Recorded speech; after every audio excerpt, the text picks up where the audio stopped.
Hi, I'm Emily, and today I'm going to show you how to install your MP452 and MP453 top mount address plaque that goes to our curbside mailboxes. Each address plaque comes with two pre-drilled locations on your plaque. Once you have centered it to your mailbox,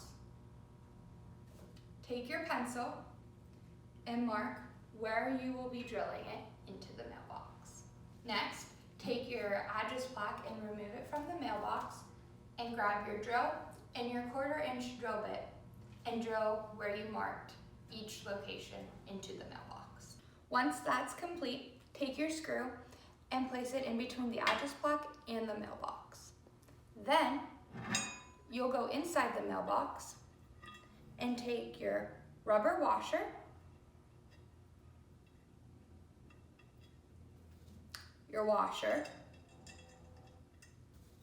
and your nut and secure it to the mailbox.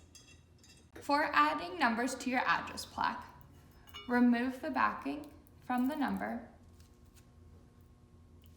and place it on your address plaque.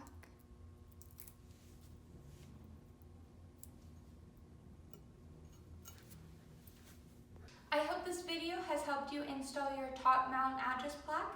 If you have any questions or would like to learn more about our product, you can visit us at our website or like us on Facebook. Thanks.